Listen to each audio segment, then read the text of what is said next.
Hi, இப்போ நம்ம பார்க்க போகிறது முட்டை பரோட்டா தான் பார்க்க போகிறோம். ஸோ எப்படி பண்ணுறதுன்னு பார்த்துடலாம்.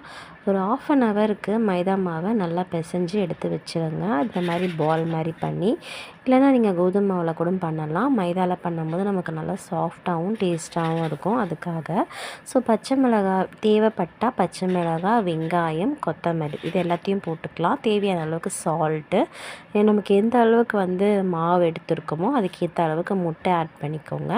நல்லா மிக்ஸ் பண்ணி இந்த மாதிரி சப்பாத்தி மாவு இல்லைனா மைதா மாவு எதுவாக இருந்தாலும் இந்த மாதிரி சப்பாத்தி மாதிரி நல்லா உருட்டிட்டு, அதுக்கப்புறமா இந்த மாதிரி டிப் பண்ணி நல்லா எண்ணெயில் நல்லா தாராளமாக எண்ணெய் ஊற்றி அதுக்கு மேலே நல்லா போட்டு எடுத்தீங்க அப்படின்னா சூப்பரான முட்டை பரோட்டா ரெடி. ஸோ இந்த முட்டை பரோட்டாவில் பார்த்தீங்க அப்படின்னா டிப் பண்ணியும் போடலாம், அதுக்கு மேலே இப்படி ஸ்ப்ரெட் பண்ணியும் போடலாம். ஒரு 3-4 வாட்டி உருட்டி கட் பண்ணி திருப்பி உருட்டி விடுங்க. ஸோ அப்படி பண்ணிங்க அப்படின்னா உங்களுக்கு நல்லா லேயர் லேயராக வரும். பரோட்டா மாதிரியுமே நல்லா ஃப்ரீயாக லூஸாக ரொம்ப சாஃப்டாகவும் இருக்கும். தேங்க்யூ.